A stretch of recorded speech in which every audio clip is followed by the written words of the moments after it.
firme dentro del término legal. ¡Qué mentira tan monstruosa! Y es por eso, honorables parlamentarios, que el Consejo de Estado, interpuesta la tutela del señor general, examina los documentos y dice: investíguese a Valencia Villa penalmente por este delito.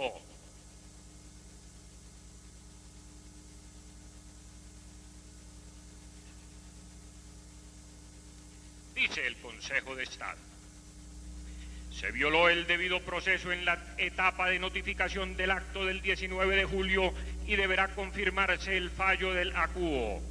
La Sala no puede pronunciarse sobre lo afirmado por la Procuraduría en el sentido de que los hoy actores evadieron la notificación para apoyar así la pretensión de violación del debido proceso, dado que las constancias que muestra el expediente a folio 78 y siguientes a ese respecto se contraen al mismo día de la expedición del acto que se debía notificar, y la constancia de ejecutoria del acto de 19 de julio se dio el 21 siguiente, cuando me dio el 20, que era día de vacancia.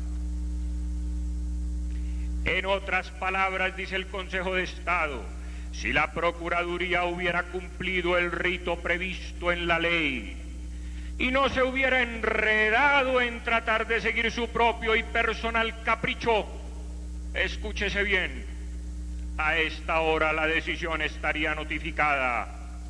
Pone de presente el expediente analizado, dice el Consejo de Estado, la ineficacia de la Procuraduría Delegada para los Derechos Humanos, organismo que malgastó 5 largos años para mal terminar una investigación sobre unos hechos de extrema gravedad y que solo en los últimos días, dice el Consejo de Estado, apremiada quizás por la amenaza de la prescripción, óigase bien, mostró una premura y una diligencia dignas de mejor causa, con violación de claras garantías procesales.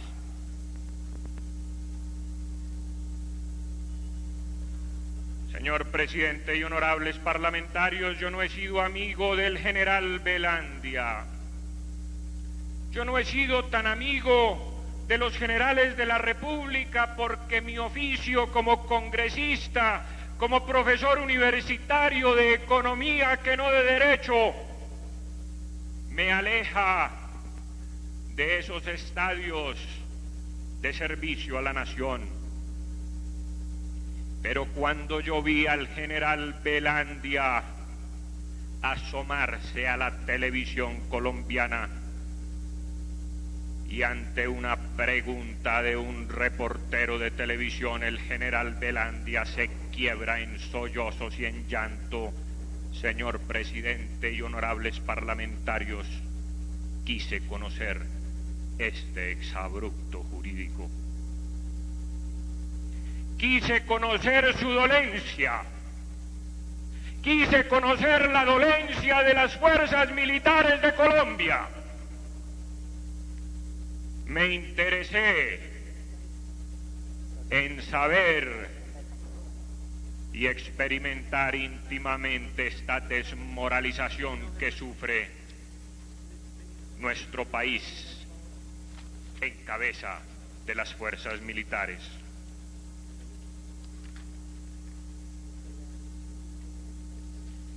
Pero es que el motivo, el afán, la premura de Valencia Villa estaba motivada porque el caso, la acción disciplinaria iba a prescribir, y prescribía el 25 de julio de 1995. Y había que apresurarse, había que enlazar lo que fuera, había que mentir, había que falsificar, había que dar certificaciones falsas, conminar a otros a delinquir, para poder tener este trofeo de guerra un oficial de inteligencia de hoja inmaculada, de hoja de vida impoluta. Porque qué trofeo es un oficial de inteligencia. Señor presidente, honorables parlamentarios, según obra en oficio 2838 del 3 de septiembre de 1995, después de la huida, de la fuga de Hernando Valencia Villa al exterior,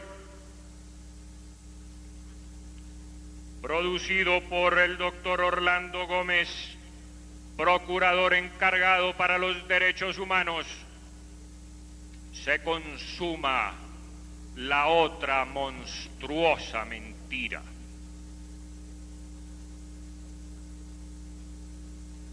La mentira que da al traste con 30 años de servicios a la patria.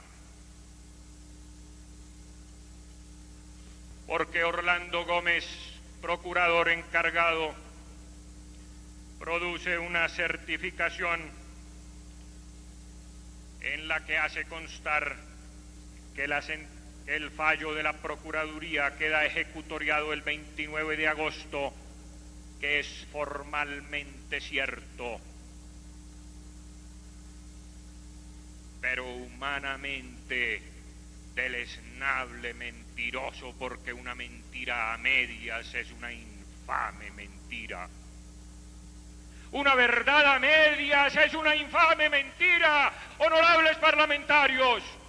Sí quedó ejecutoriado el fallo el 29 de agosto, pero omitió decir ese otro Pinocho de los derechos humanos que había prescrito la acción el 25 de julio, un mes y 4 días antes, honorables parlamentarios, pretermitiendo el debido proceso. Señor presidente, protesto enérgicamente por esa mentira infame, por esos Pinochos de la vida intelectual del país que se mantienen formulando teorías en los escritorios y formulando y viendo violaciones de derechos humanos donde no existen y mostrando culpas donde no las ve el sentido común. Miente Orlando Gómez, miente Valencia Villa, miente su secretaria, Pinochos de la Procuraduría, que nadie les iba a coger esto, pistola, para rememorar la mamola célebre que se hizo aquí.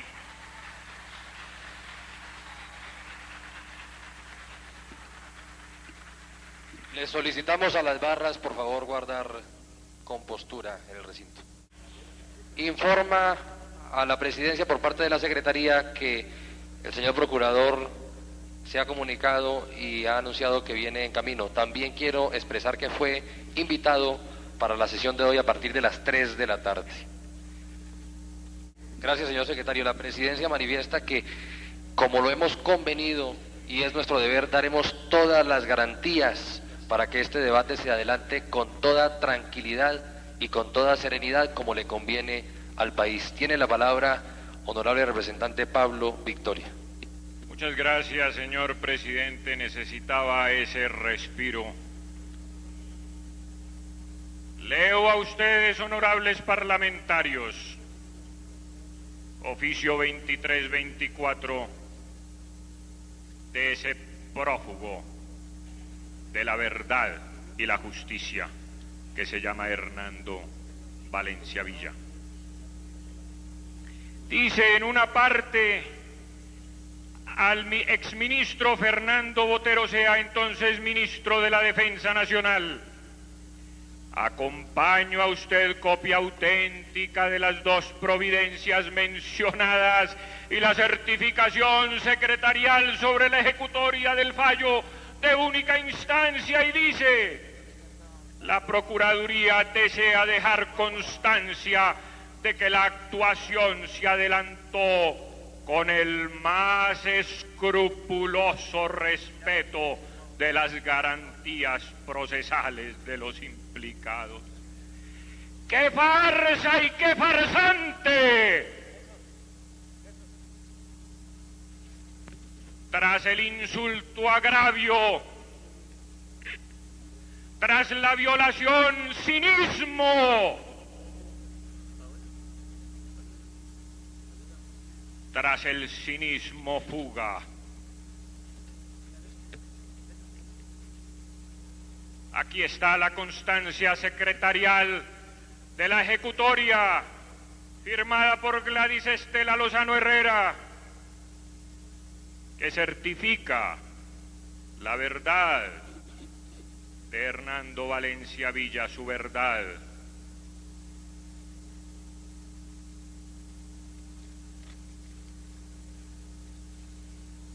Hernando Valencia Villa es un prevaricador de la justicia, es un Pinocho de la verdad, es un cínico de la mentira, porque aparte de decir la mentira, la reafirma con cinismo.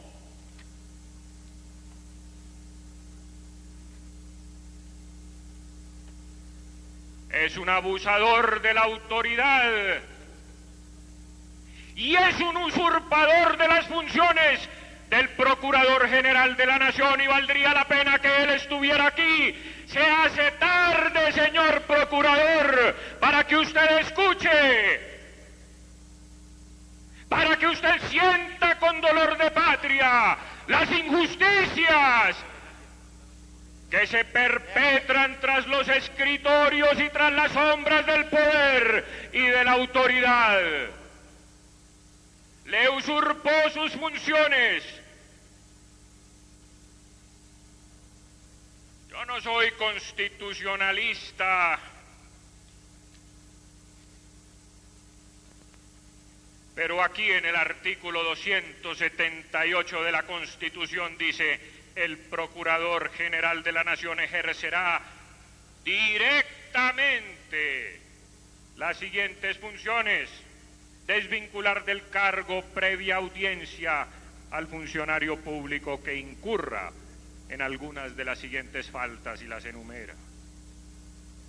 ¿Quién firmó el fallo de destitución si no fue Hernando Valencia Villa, usurpando los poderes del Procurador General de la Nación? Aquí está la firma del bandido. Y lo voy a repetir, pero no para disculparme como Miguel de la Espriella, José de la Espriella.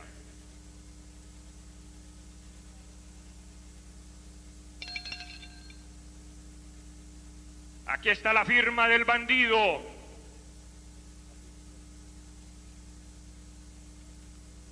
Notifíquese y cúmplase Hernando Valencia Villa, destituyendo, pidiendo la destitución del general Velandia, algo que solo podía hacer el Procurador General de la Nación, que estaba en ese momento hospitalizado, operado de 4 graves operaciones, según entiendo.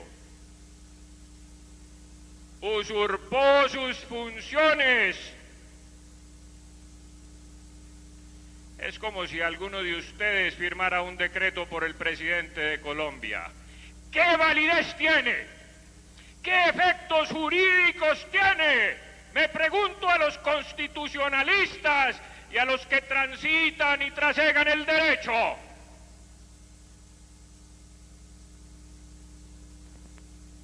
¿Sobre qué bases jurídicas se puede destituir a un general por un usurpador de las funciones públicas correspondientes a otro funcionario?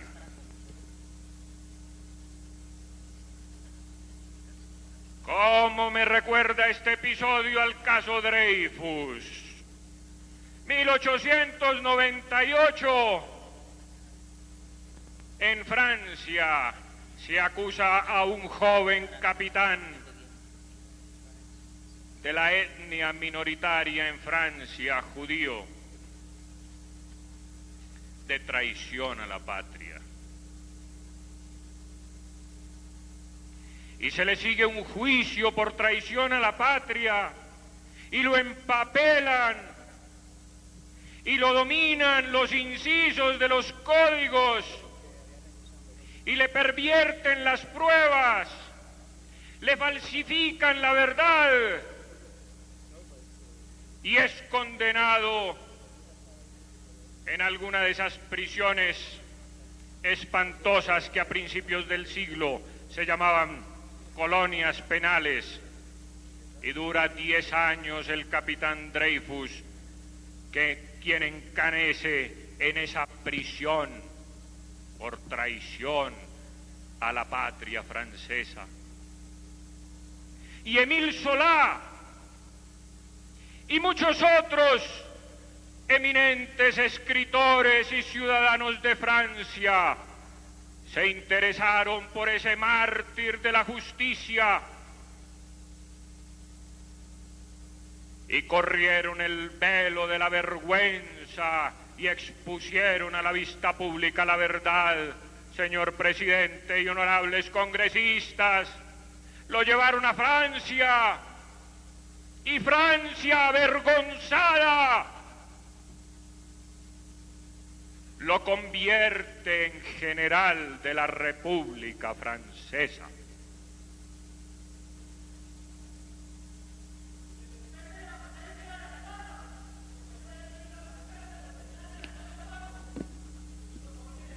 Le solicitamos a las barras mantener la compostura, de lo contrario la presidencia se verá en la obligación de ordenar el desalojo de quien perturbe la serenidad de esta sesión. Continúe, representante Pablo Victoria.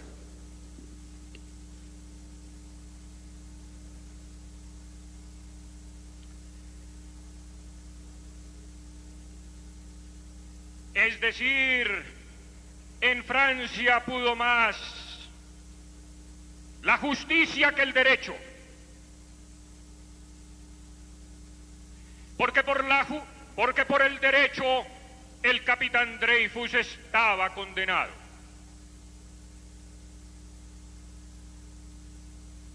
Pero un sentido elemental de justicia lo exoneró y Francia lo hizo general.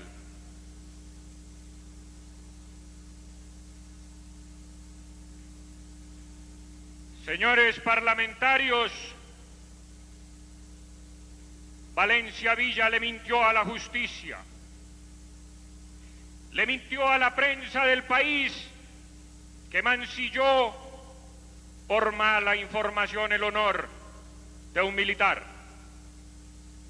Le mintió a la opinión pública,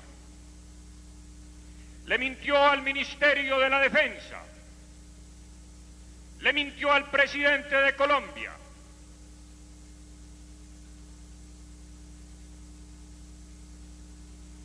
Y hoy tenemos un general destituido,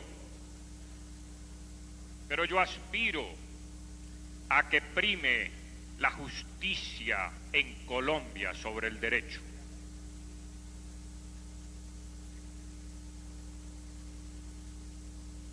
Valencia Villa, según Enrique Ramírez Yáñez, su condiscípulo, dice: desde aquella época de la universidad era notoria su beligerancia de extrema izquierda, su rechazo a las instituciones democráticas, su odio al sistema. Y yo me puse en la tarea, honorables parlamentarios, de buscar en los archivos de la universidad su tesis de grado. Su tesis de grado, qué mala fortuna, tengo que decirlo, qué mala suerte, firmada como presidente de tesis por Belisario Betancourt, titulada El derecho de resistencia a la opresión. Y dice: la cacería de brujas ha infectado el orden jurídico hasta el punto de que las leyes no sirven al pueblo, sino que lo oprimen y lo pisotean. Existen instituciones tiránicas. Y luego dice, citando a uno de los exégetas de la Revolución Francesa: cuando el gobierno viola los derechos del pueblo, la insurrección es para el pueblo, y para cada porción del pueblo el más sagrado de los derechos y el más imprescindible de los deberes. La insurrección se convirtió en un deber popular que ocupa un lugar principal dentro del naciente Estado liberal.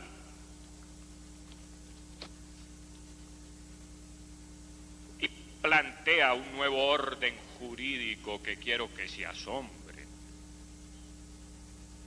Ya este país perdió la capacidad de asombro. Pero al mismo tiempo quizás nos resulte descabellado suponer que nuestra antigua libertad de resistencia estaba implícita tanto en el socialismo utópico y libertario de Proudhon como en el socialismo científico y revolucionario de Marx. Porque predicar la necesidad de una transformación global de la sociedad humana como única alternativa a la opresión y a la desigualdad de los hombres, ya procurando que se hiciera por persuasión y convencimiento de todos, ya optando por violentar el orden existente para destruirlo y sustituirlo, implicaba en el fondo admitir al menos tácitamente que los individuos y los pueblos gozaban de la facultad de repudiar la legalidad positiva y de bregar por la instauración de un nuevo orden jurídico.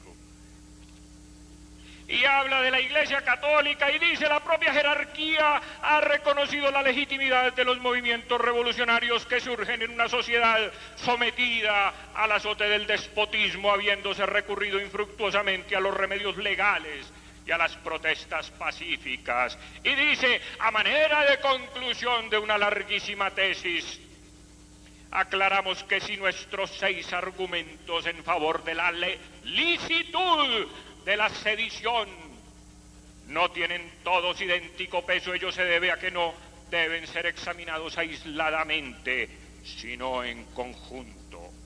El agotamiento de la vía pacífica no es cosa distinta de la apelación infructuosa al reformismo democrático para contrarrestar las iniciativas injustas de la autoridad. Y termina: este derecho político para tiempos de opresión y de terror no deja de ser sostenible y defendible por el hecho de que no se le reconozca lugar en el derecho positivo. 1973, y uno podría decir que era muy joven, que cuando uno es joven y no es socialista, según el aforismo corriente, es porque no tiene corazón. Pero Valencia Villa, después de haber encanecido y madurado, tampoco adquirió cerebro.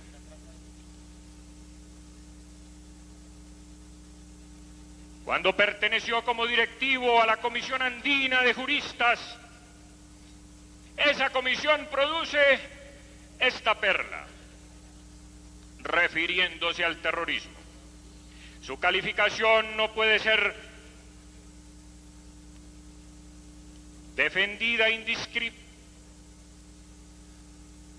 extendida indiscriminadamente a los delitos políticos ni al legítimo derecho de los pueblos a disentir.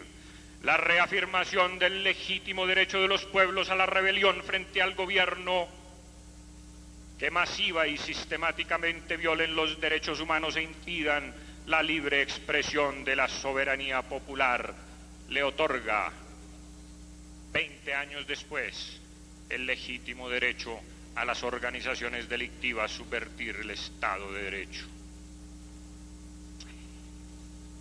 Honorables parlamentarios, Valencia Villa, desde la Comisión Andina de Juristas, acusa al general Velandia. No era procurador todavía. Y dice: varios oficiales de las Fuerzas Armadas han sido señalados como integrantes de grupos paramilitares. Tal es el caso del coronel Álvaro Hernán Velandia. Lo acusa de paramilitar General Velandia, yo no sabía que usted tenía 2 cargos. Me sorprende que uno pueda ser militar de Colombia y ser paramilitar. Debió por lo menos moralmente sentirse impedido luego que le llegó el caso del general Velandia. Moralmente impedido para fallar e investigar ese caso cuando ya lo tenía señalado a usted como un paramilitar y un violador de los derechos humanos. Pero Valencia Villa es autor de los libros El Anticonstitucional, La Constitución de la Quimera, La Justicia de las Armas y Cartas de Batalla. Aquí empieza no les voy a leer mucho, pero la dedicatoria la saca de una frase citada fuera de contexto de Gabriel García Márquez. Dice: cada colombiano es un país enemigo.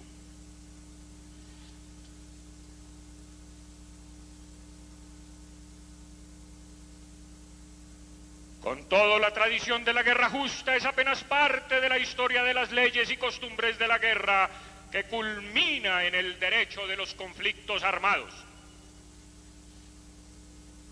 El procurador delegado para los derechos humanos dice que nuestro derecho debe culminar en conflictos armados.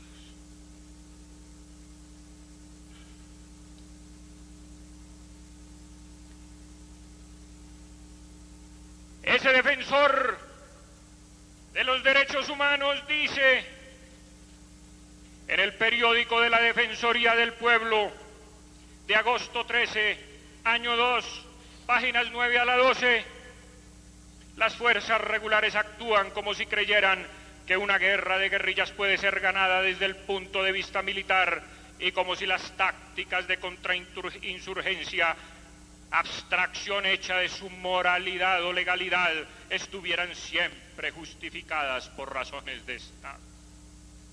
De acuerdo a la doctrina dominante, que considera que solo el Estado viola los derechos ciudadanos y que prevalece entre nosotros tanto en las palabras de la ley cuanto en los hechos de la vida cotidiana, la mayor parte de los abusos son atribuibles a los servidores estatales pertenecientes a los organismos armados y de seguridad.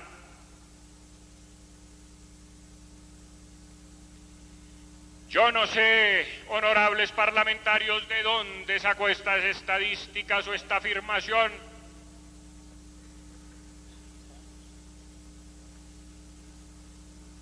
Aquí tengo Fuerzas Militares de Colombia, Ejército Nacional, Primera División, sobre unos hechos sucedidos y denunciados tal vez anoche o antenoche en un canal de televisión, de que un oficial del ejército le amputó un dedo a un soldado. Violación evidente de los derechos humanos, y esta es la constancia, que fue condenado en 2 consejos verbales de guerra. Rápidamente, inmisericordiamente.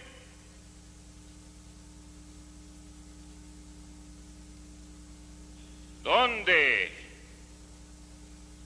hay una similar certificación de los delincuentes que violan día a día los derechos humanos y asesinan niños con minas quiebrapatas y asesinan desde lo alto de los barrancos a niños policías, riéndose a lo alto, en la cima del barranco, como todos los vimos con horror? En este país hace miedo, honorables parlamentarios, es como si este país estuviera poseído del demonio, hay que exorcidarlo.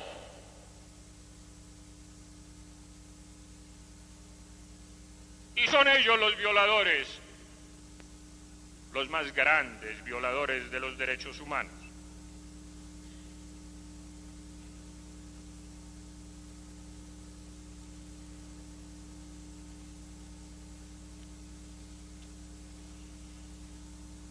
El general Álvaro Velandia Es un distinguido oficial del Ejército cuya hoja de vida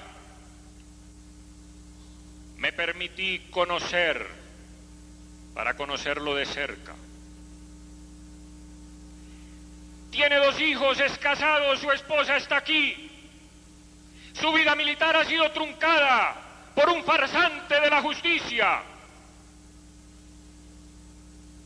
Tiene todas las condecoraciones merecidas por sus servicios a la nación y otras que la sociedad civil habrá de entregarle.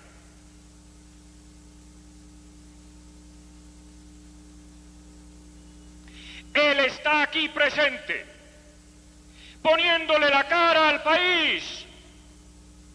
Quiero que las cámaras de televisión le enfoquen la cara, que se la ha puesto al país como no se la puso Hernando Valencia Villa. Él está aquí y yo creo que él es inocente. Luego diré por qué creo que es inocente. Pero si usted, general, se siente en alguna ínfima medida responsable, quiero que abandone el recinto. Y si por el contrario usted, general, se siente inocente y con su conciencia limpia, póngase de pie ante Colombia para que lo mire.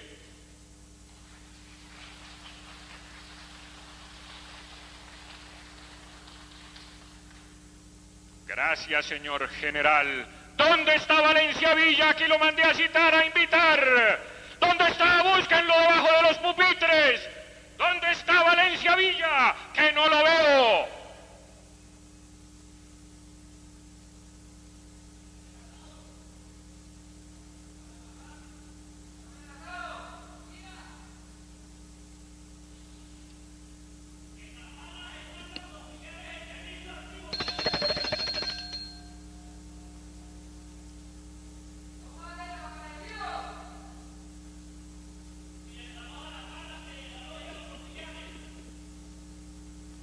Le recuerdo a las barras que está prohibido hacer cualquier manifestación o aplausos desde ese sitio.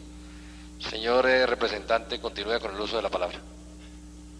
Señor general, para usted no habrá cargos en el exterior. Usted será olvidado como tantos otros nobles hijos de Colombia. Será abandonado a su suerte porque usted no puede entrar a los casinos militares porque ha sido destituido.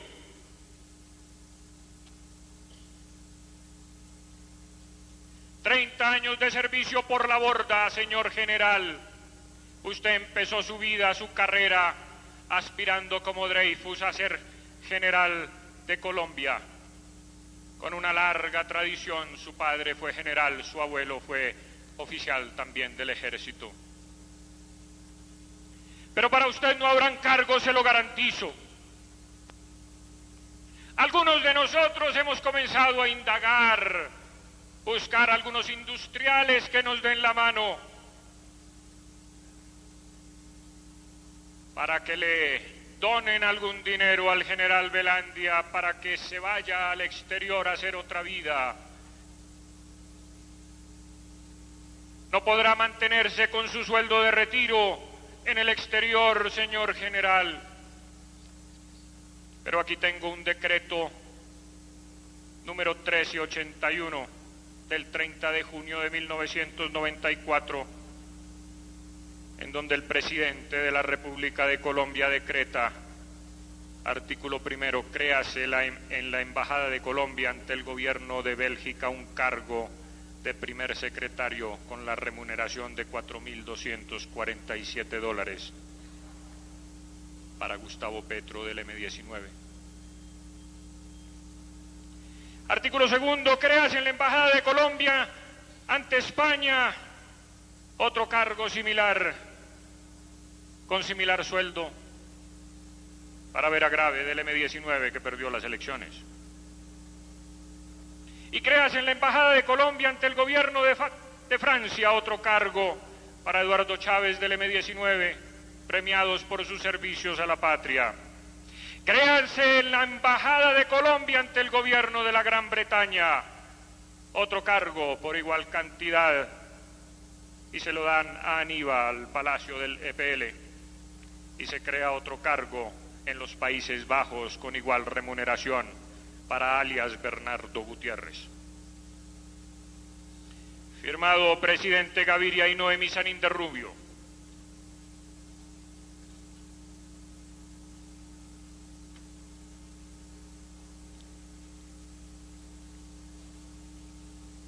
Señores parlamentarios, yo comencé a indagar en el expediente del señor general Velandia.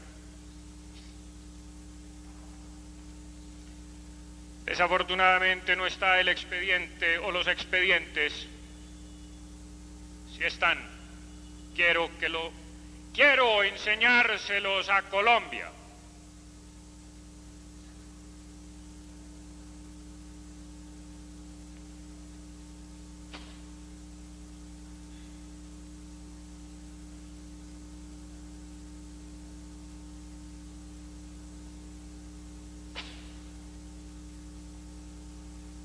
Sí, me trasnoché muchas noches, muchos días leyendo.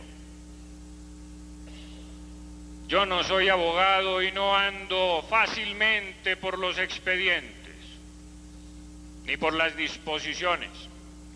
Soy un simple economista dedicado a labores docentes, haciendo otro estilo de patria, no asaltando bancos como se nos decía aquí, al empezar una vida de 15 años para financiar causas innobles, mientras el general Velandia empezaba la suya a los 15 años defendiendo bancos.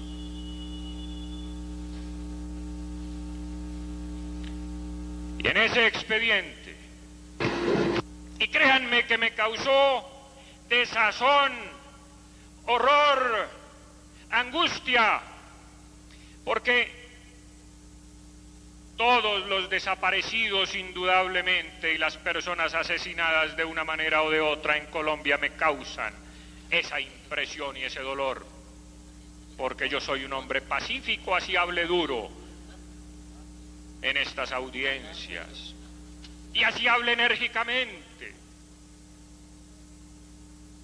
Creo y quiero la paz. Y debo aprovechar naturalmente para decirle a los insurgentes que depongan las armas, que no derramen más sangre de colombianos. Pero al mismo tiempo le digo a las Fuerzas Armadas de Colombia que deben cumplir con su deber dentro de la Constitución y la ley. Y nosotros estamos en la obligación no solamente de exigirles el cumplimiento de la Constitución y la ley, sino también respaldarlos cuando ellos obren de acuerdo a la Constitución y la ley, no sea que mañana estemos pidiendo auxilio nosotros los que estamos congregados aquí porque la insurgencia sube las gradas del Capitolio a asesinar a la democracia y estaremos implorándole a los militares que nos defiendan.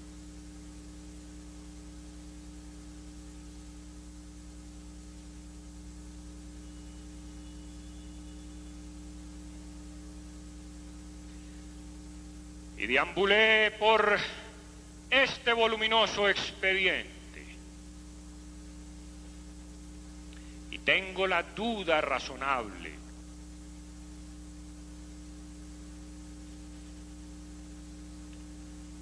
casi sin temor a equivocarme, pero aún equivocándome no encontré nada que vinculara al general Velandia con un proceso y voy a la desaparición de Nidia Erika Bautista y voy a pasar a decir por qué. Lamento mucho, como lo lamento de cualquier colombiano que desaparezca en iguales circunstancias, la muerte y la desaparición de Nidia Erika. A sus padres y familiares les extiendo un saludo fraternal de colombiano y de patriota.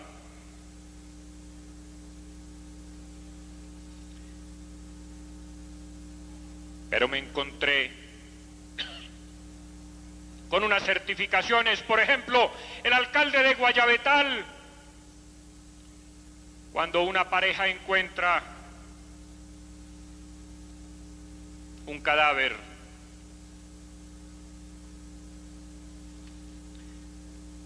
certifica que su estatura era de 1,75,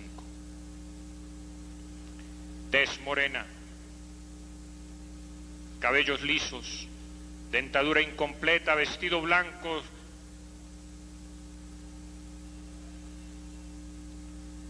y miro su cédula de ciudadanía, honorables parlamentarios, y aquí dice que mide 1,58 de estatura y no 1,75. Por eso traje esas dos efigies. 17 centímetros de diferencia. Estoy narrándoles a ustedes lo que encontré aquí.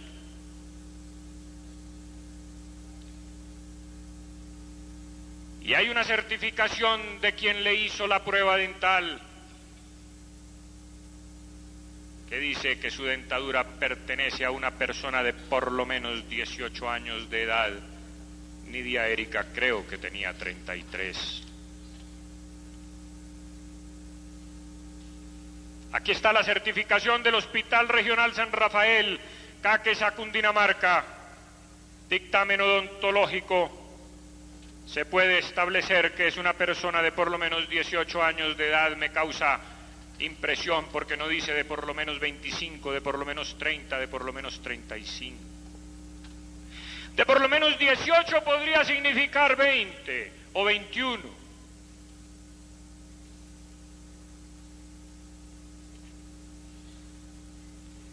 No se tomó necrodactilia del cadáver, pudiéndose haber tomado la necrodactilia según consta cuando dice no se logró la identificación de la NN debido a que no le fue tomada la necrodactilia. Certificación emitida por Dirección de Instrucción Criminal, Cuerpo Técnico, Policía Judicial, Indagación Preliminar.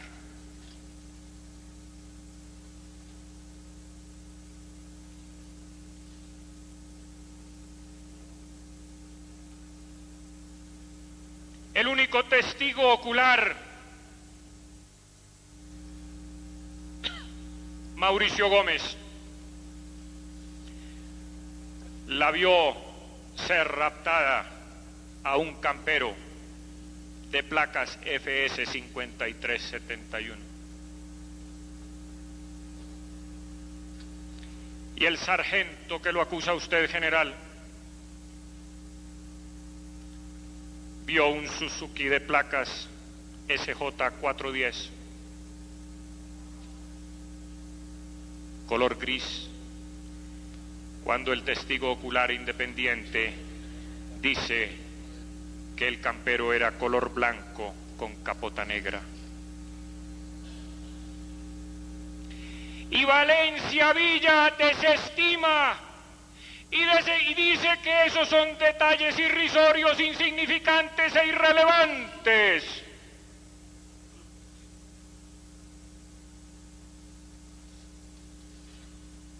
Aquí está. Mauricio Arturo Gómez: vi a una mujer que iba vestida de blanco, de pelo largo, y me pareció bonita, y vi un carro que se aproximaba en contravía. Y narra: de pelo largo. Y la última fotografía de Nidia Erika, tomada el día de su desaparición en una fiesta familiar, tenía el pelo corto.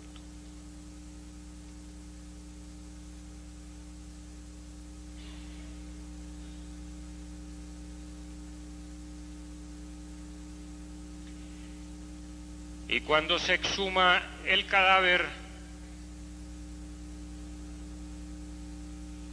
encuentran que la ropa es de colores, cuando el único testigo ocular había visto que iba vestida de blanco. Yo no sé si lo que vio ese testigo ocular no concuerda con el cadáver exhumado,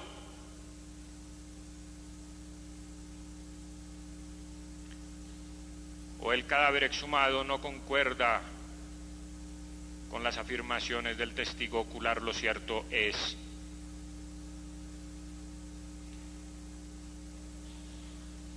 cierto es que en la Procuraduría no se allega algo importante y fundamental, que era un retrato hablado de la víctima según el testigo ocular.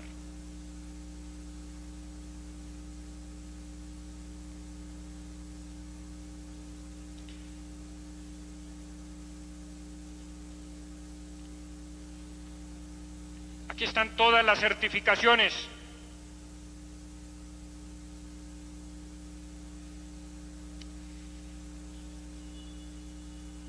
Nada coincide. Su hermana declara y da otras placas, según su versión, 3 placas ya diferentes. Una placa que corresponde a una camioneta LUV amarilla. Valencia Villa dice que el techo negro del testigo ocular, según el testigo ocular del Jeep blanco con techo negro. El techo era negro porque lo gris se confunde, o lo blanco con lo negro, en la noche, y los techos se vuelven negros, y que eso es irrelevante.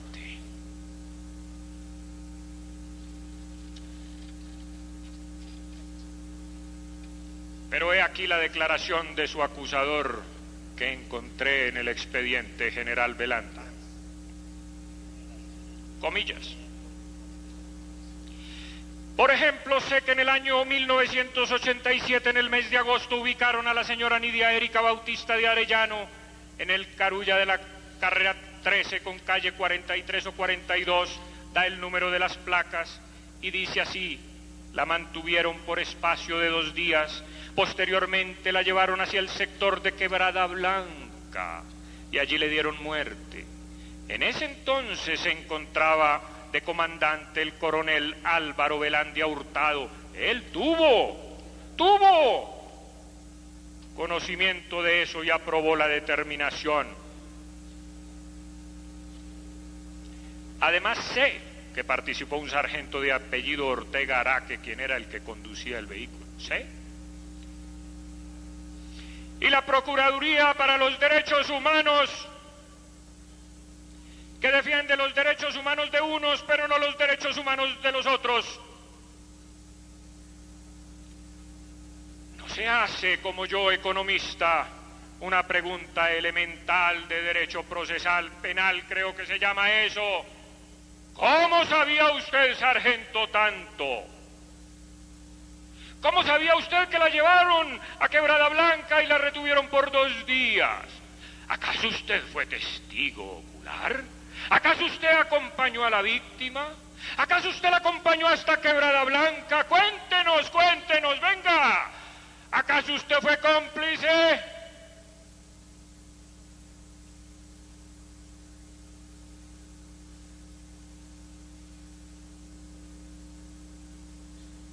¿Iba usted en el Suzuki? ¿Cómo sabía usted que el general Velandia sabía? ¿Acaso le dio la orden directa a usted? Cuénteme cómo es la línea de mando y cómo funciona eso en las fuerzas militares. El general Velandia tenía acceso directo a usted, le daba órdenes directas a un sargento, había una línea de mando.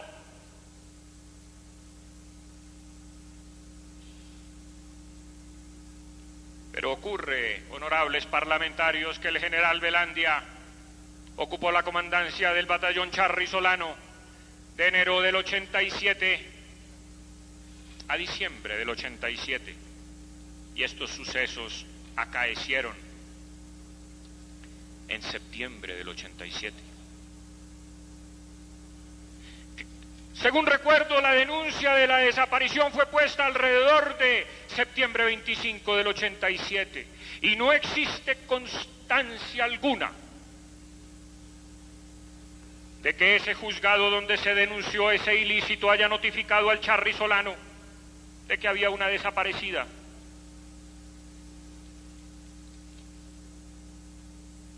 No hay una sola constancia. ¿Cómo sabía el sargento? ¿Cómo lo sabía usted? Usted dejó el mando en diciembre del 87 y lo trasladaron para otra guarnición.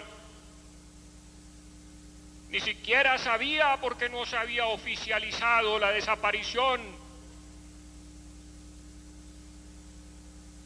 ¿O es que los generales tienen que saber todo lo que ocurre en sus cuarteles a toda hora, a todo minuto, y en los juzgados de instrucción criminal? Tienen que estar enterados.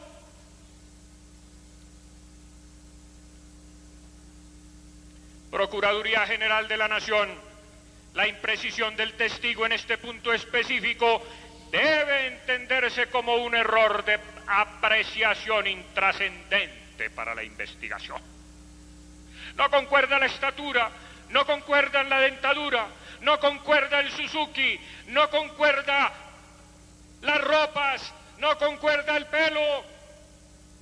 Y Valencia Villa dice que es un error de apreciación intrascendente para la investigación. El general pide 6 pruebas.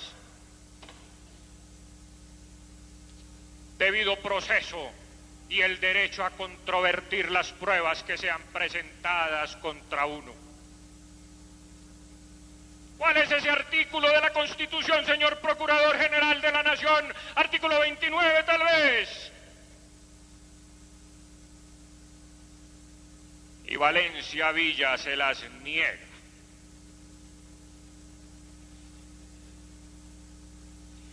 Porque los detalles son intrascendentes, él pide careo. Él pide que el testigo ocular lo reconozca en una fila. Él pide que los involucrados sean reconocidos unos con otros, los que se acusan.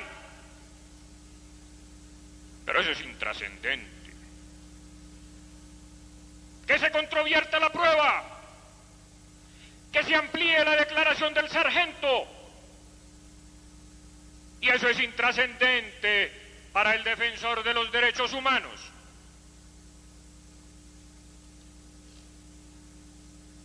No fue naturalmente intrascendente para la policía judicial.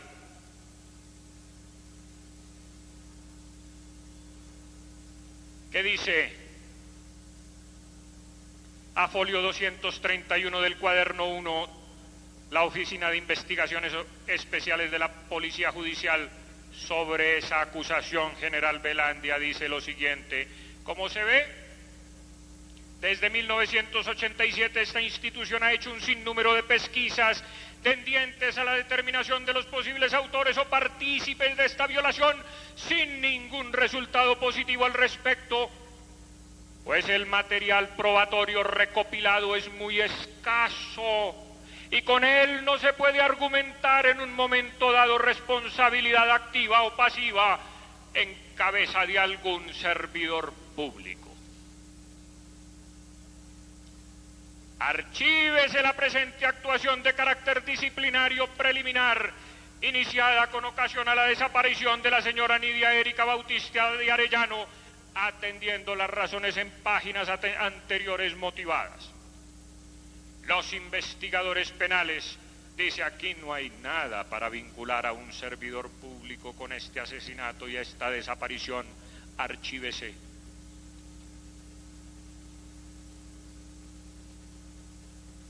¿Quién es el acusador del general Velandia? Y su hoja de vida, general Velandia. Atracó a una pareja y les robó el vehículo. Por ello existe una sentencia contra ese digno ciudadano. Digo digno, porque Valencia Villa, en este expediente, ya no recuerdo el folio, pero lo tengo separado, dice, es digno de crédito. Y cuando uno dice de una persona que es digna de crédito es porque es una persona honorable. Y tiene otra sentencia penal por abandono del servicio. Y tiene varios arrestos agravados, severos, en el ejército. Era un asaltador de caminos, donde él mismo en este expediente dice que lo habían vinculado con actividades del narcotráfico.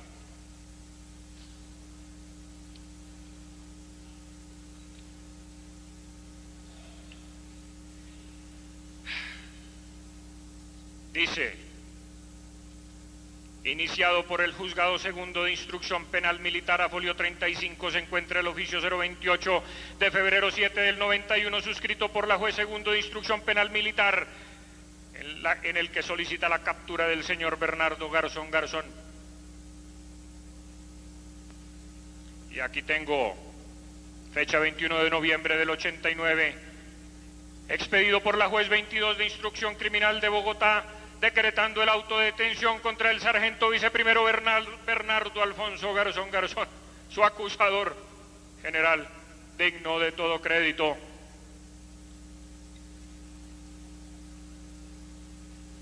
Aquí están los originales de la Oficina de Investigaciones Especiales ordenando la detención de ese sujeto o individuo.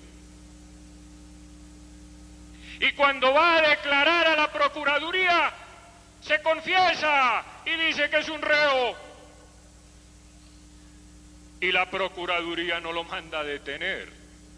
Y el país exigiéndole por allá a un notario de Cali, el cuarto creo, que debía detener a uno de los Rodríguez.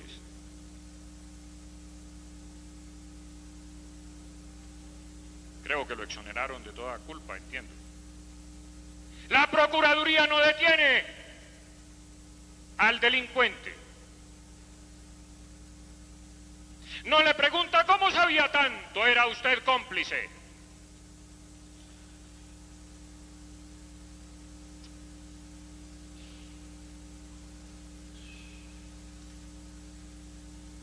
Con toda razón, la hermana de la desaparecida Nidia Erika, Janet Bautista, solicita se reabra la investigación, honorables parlamentarios. 2 años más tarde, se reabre la investigación archivada por la Policía Judicial y luego de examinadas nuevamente todas las pruebas, dicen lo siguiente. Al respecto, estima el despacho que tal declaración fue debidamente evaluada. La declaración del individuo Garzón, prófugo de la justicia, pues la misma no aportó elementos de juicio suficientes para fundamentar una decisión diversa de la peticionaria cuestionada. Así las cosas, el despacho encuentra que su decisión es ajustada a la realidad probatoria y a la ley. Archívese estas deleznables pruebas por segunda vez.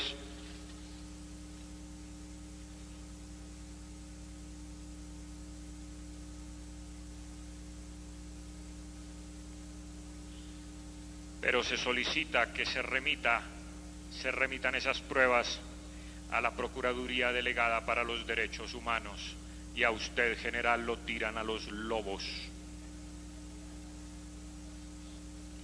Y sobre esas pruebas deleznables, archivadas 2 veces, en las que no se encuentra vínculo alguno de falta alguna de un servidor público, después de 4 años de sueño, Valencia Villa acusa.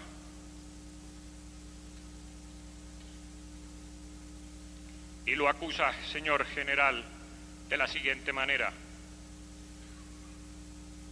Voy a leer brevemente. Usted, dice Valencia Villa, el prófugo de la justicia Valencia Villa,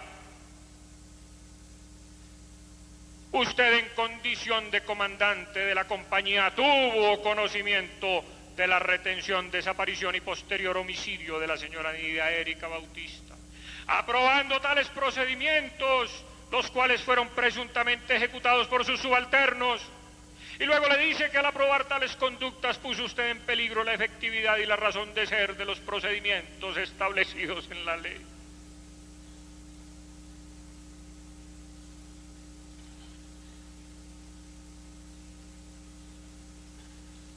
Prófugo de la justicia, he dicho, porque Valencia Villa sabía que si el Consejo de Estado había ordenado una investigación penal a la Fiscalía General de la Nación, iban a taponar los aeropuertos. Ahí iba a aparecer su nombre para que no pudiera salir del país, y antes de que eso ocurriera salió corriendo. Prófugo de la justicia, señor general Bedoya. Señores generales, no se dejen embrutecer ni tramar por los juristas ni las minas quiebrapatas de la exégesis jurídica, que yo estoy hablando un lenguaje común y corriente que entendemos todos los colombianos, las gentes de bien, que es lógico, que pertenece a la más pura asepsia del castellano. Es prófugo, prófuga, se fugó y no necesita un auto de detención, señor Procurador General de la Nación, para que sea prófugo. Es prófugo en castellano común y corriente.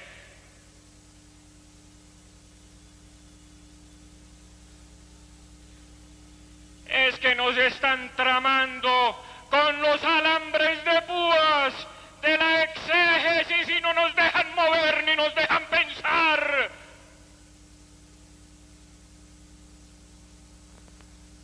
Yo me he quitado esos alambres de púas y estoy pensando como un colombiano de bien, como un colombiano que habla su lengua como la hablan los demás.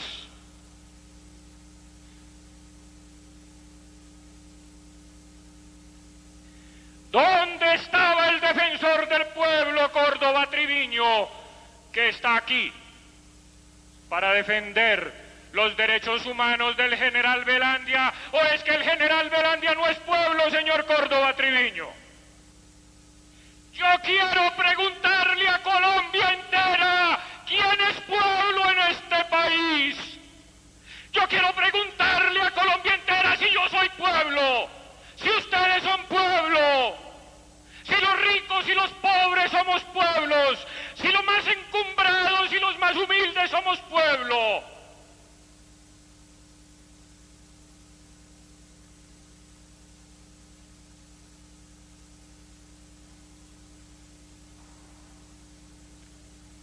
Existe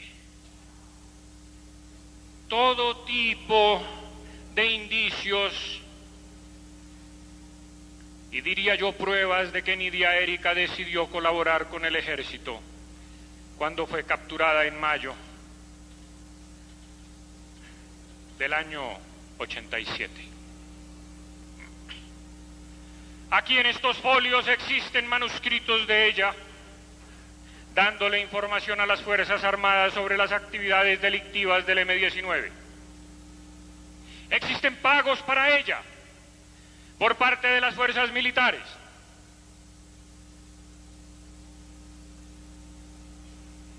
Y existe un documento donde ella dice: me voy a alejar del ejército porque me están buscando, me están persiguiendo mis antiguos compinches del M-19. Me andan buscando. Me voy, pero no se preocupen, que vuelvo. Aquí están los manuscritos de Nidia Erika.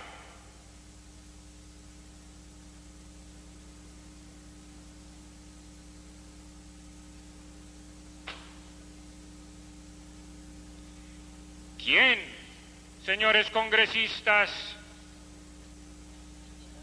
quería eliminar a Nidia Erika, el ejército o sus antiguos amigos? Es una pregunta válida que me hago, porque creo que en derecho penal, doctor Darío Martínez, usted que se pasea por esos códigos como pez en el agua, enseñan lo primero: a quién le conviene la víctima.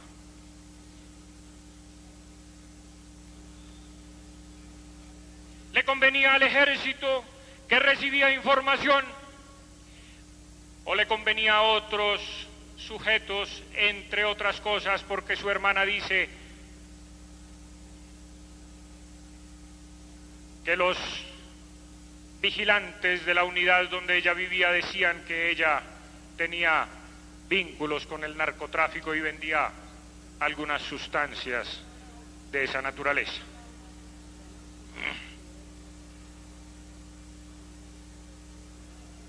Ahí está, no estoy mintiendo. ¿A quién le convenía su muerte? ¿A los narcotraficantes? ¿Al M-19? Y tengo el testimonio allí, desestimado por el defensor de los derechos humanos de un miembro del M-19, que dice que Nidia Erika estaba quemada. Y en el lenguaje de la subversión, quemada es que ya no le sirve, está cuestionada o algo parecido, está quemada.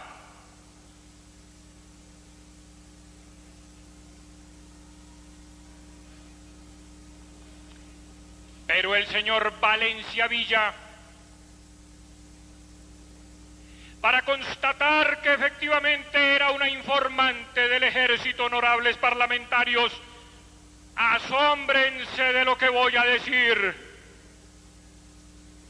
oficia al ejército para que le certifique que ella era una espía. Los espías no se carnetizan. Yo no sé de ningún ejército del mundo, de ningunos organismos de seguridad de los estados que carneticen a los espías y los registren. Yo soy doble espía, yo soy agente. Yo soy agente secreto, mire mi carné, aquí me identifico.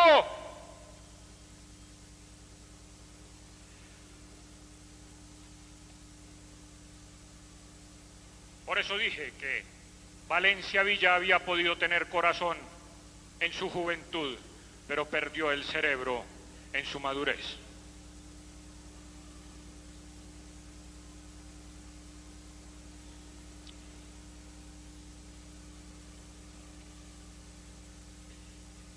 Señor General de la República, General Velandia, me he metido en esos códigos penales militares, en esos códigos disciplinarios, y me asombra, y asómbrense parlamentarios, de lo siguiente: en su afán por destruir a un general de la República, Hernando Valencia Villa, el prófugo, dice, lo señala usted como incurso en las faltas descritas en el artículo 19, 70, 71, sección B literal A, sección C literal M, sección F literales A, B y K del decreto 1776, y cuando uno mira el artículo 19 del decreto 1776, ese artículo no trata de una falta disciplinaria, sino de una norma militar de conducta. Y me intereso todavía más a ver cómo es que la tipicidad de la falta del señor general Velandia y el artículo 70 del decreto 1776 define que es una falta en general, pero no la tipifica. Y ahí digo, ¿pero qué pasa? Y sigo buscando. Y llego a las faltas disciplinarias contempladas en el artículo 71, sección B, señor Procurador General de la Nación. y ella trata de no ejercer el mando con justicia, de la rectitud, de ecuanimidad, honestidad, de mostrar negligencia, no registrar en los libros documentos. Y esas faltas, señor procurador, no conllevan a separación absoluta de las fuerzas militares, ninguna de ellas. Y digo, el señor Velandia, ¿cómo pretende destituir al señor general con esto si aquí tampoco hay? Y sigo buscando. Y en el pliego de cargos afirma que las faltas disciplinarias antes citadas son coincidentes con las faltas descritas en los artículos 19, 64 y 65 del decreto 85 hoy vigente. Y el artículo 19 del 085 establece la fidelidad a la patria, que usted la tuvo, a la Constitución y a las leyes, y al gobierno legítimo. Y no tiene aplicabilidad en este caso, y el artículo 64 define que se considera como falta, pero no tipifica ninguna, y el artículo 65 sí tipifica, y dice contra la moral y el prestigio, del abuso de autoridad, de las negligencias en el mando, contra la subordinación, contra la obediencia, contra el servicio, contra los deberes académicos, contra el compañerismo, contra la cortesía militar, contra la responsabilidad administrativa, y esas faltas no conllevan a la separación de las fuerzas militares. Es que no leyó que lo único que tipifica la separación absoluta de las fuerzas militares es el artículo 184 de la norma que él cita, 15 conductas, y no cita ese artículo el señor Valencia Villa. Cita todos los demás, señores generales, menos el artículo con el cual lo podía destituir a usted, señor procurador. Las motivaciones de la destitución, de la petición de destitución del general Velandia, no corresponden a la resolución. La parte resolutiva no corresponde a la parte motiva.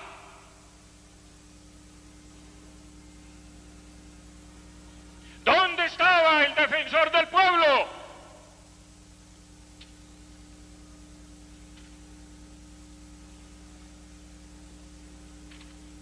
Pero en la parte resolutiva, señor Procurador General, de ese usurpador de sus funciones, usted no estaba aquí cuando lo acuse de haber usurpado sus funciones de acuerdo, porque usó la ley cuarta de 1990, tal vez que quedó derogado todo eso con la nueva Constitución, porque usted es el único que puede solicitar la destitución de un general, y hasta esa ley la usó mal.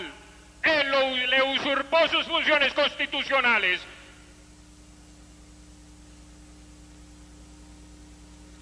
Dice en cantinflesco fallo, digno de Cantinflas, digno de las mejores películas mexicanas, de chistes, digno de los cuentachistes y del noticiero Cuac.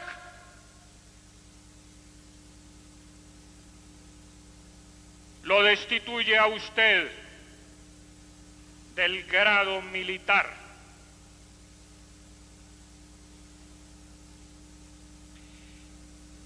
Y de acuerdo al artículo 220 de la Constitución Nacional, señor Procurador General de la Nación, no se puede destituir en Colombia a ningún militar de ningún grado. No hay degradación en Colombia. A usted lo destituyen del grado de coronel cuando era coronel y no se puede destituir de ningún grado. Viola el artículo 220 de la Constitución Nacional, ese farsante de la justicia, ese prófugo de la verdad.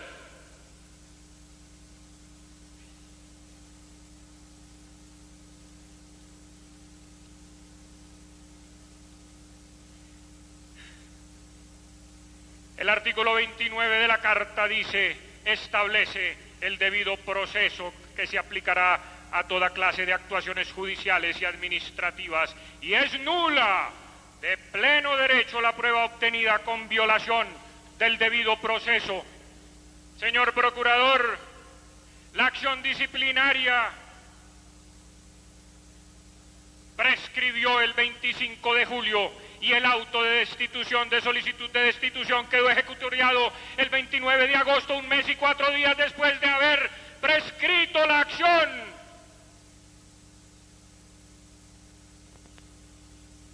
Yo le pido que se restablezca el derecho, le pido al ministro de la Defensa, no sé a quién le pido a Dios, le pido al presidente de la República, le pido al Congreso, que se restituya el derecho y la justicia, que usted revoque directamente ese auto de proceder.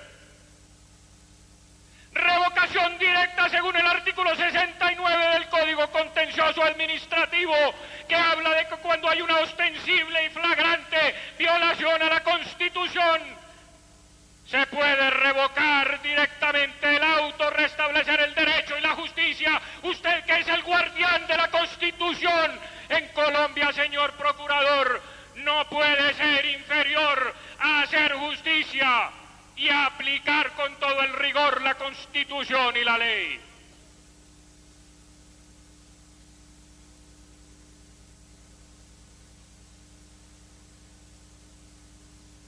Al señor general se le violaron distintos derechos.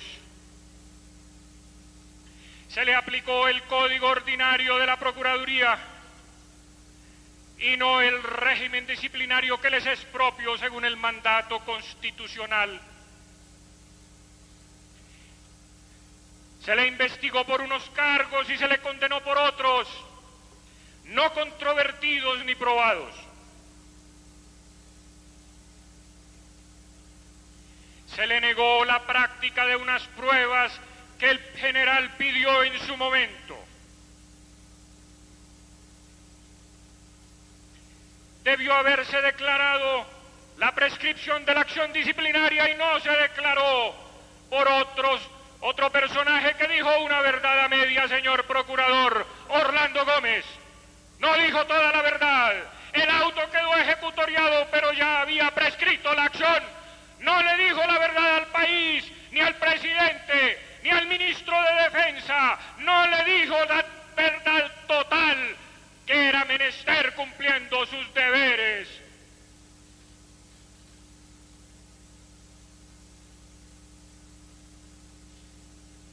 Y ninguna de las normas citadas por el señor Valencia Villa corresponden a una separación absoluta de las fuerzas militares.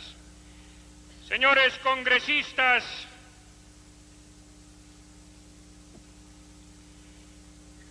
me encontré con sorpresa mirando todos estos expedientes una revista que se llama Su Defensor, publicada por la Procuraduría, firmada por un funcionario que está aquí presente, el doctor Córdoba Triviño, en cuyo editorial dice: la primera condición para edificar la paz es el respeto eficaz por los derechos humanos.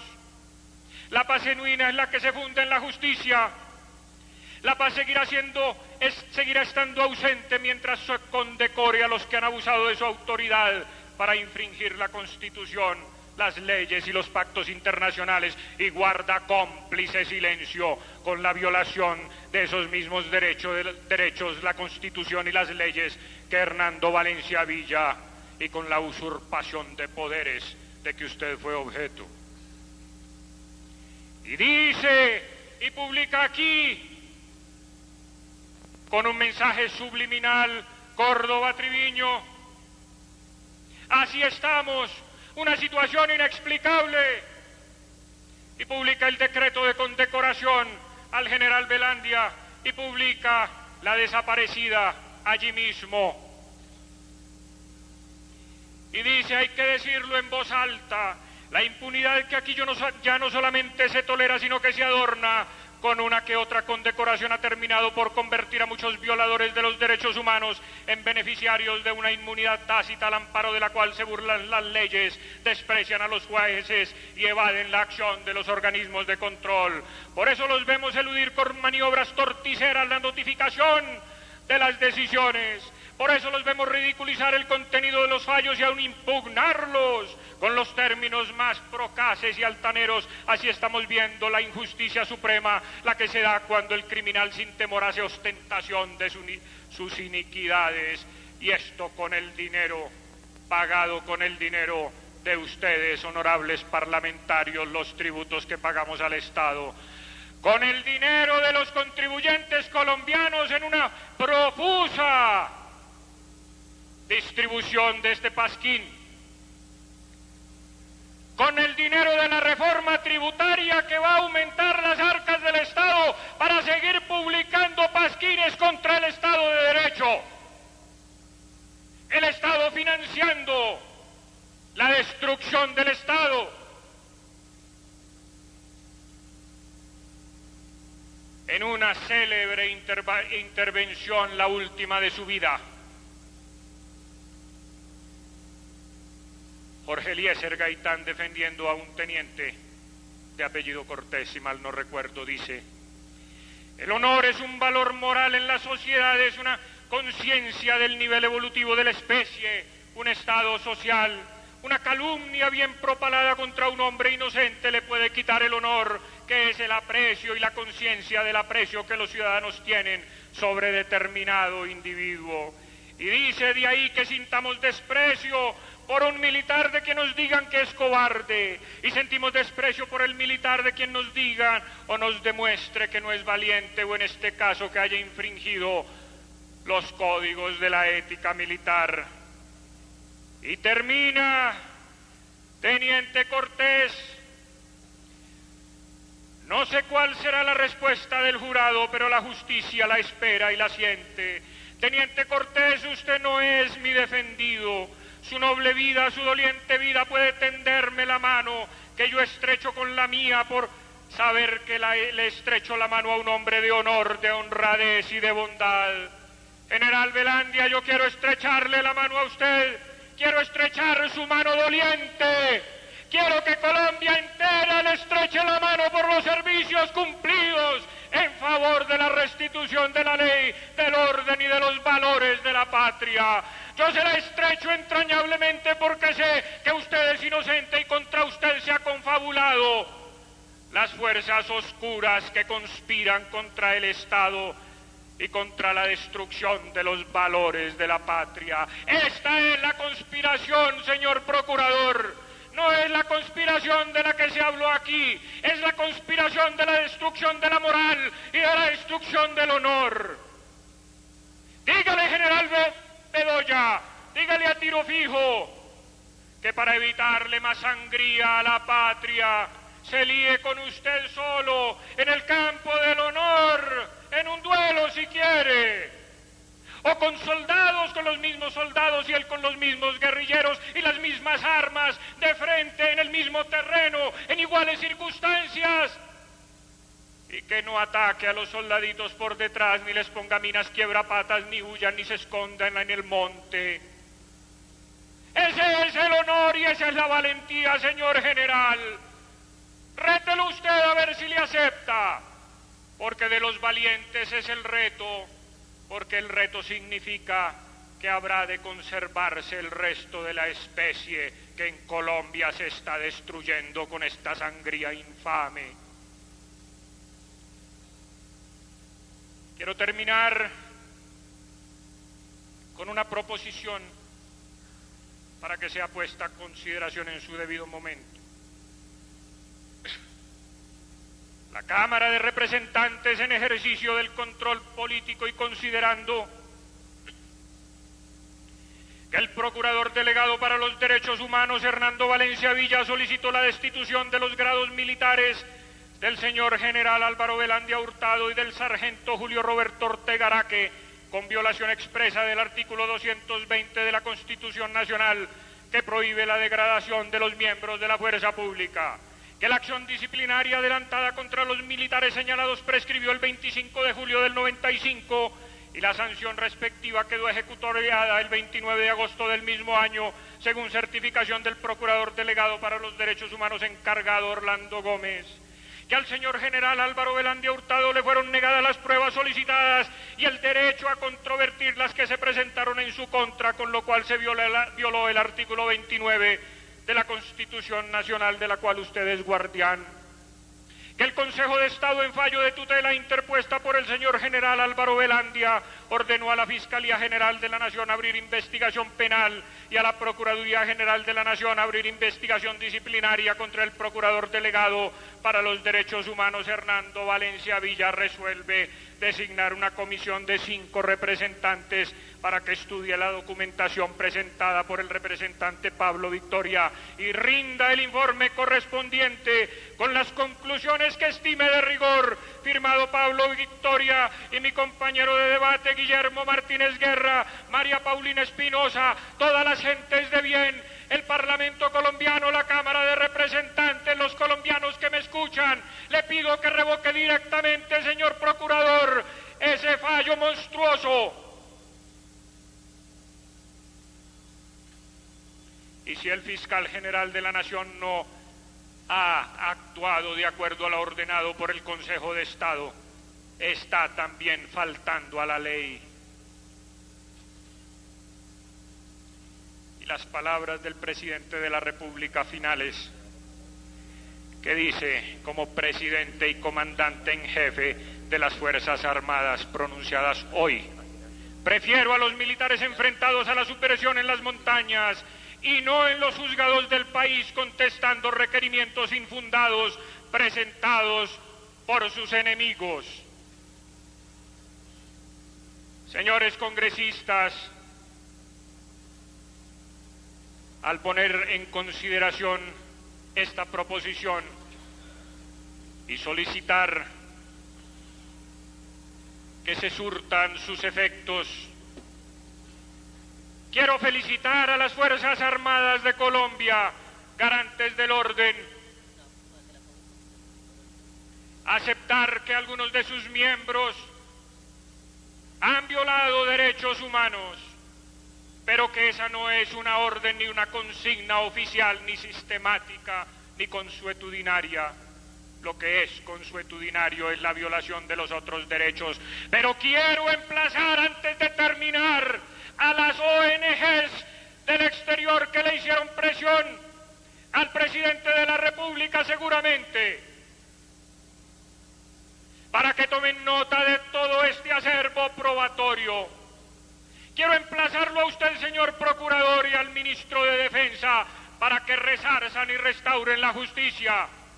Y quiero estrecharle fraternalmente las manos al señor general inocente de todo cargo, Álvaro Velandia Hurtado. Mil gracias.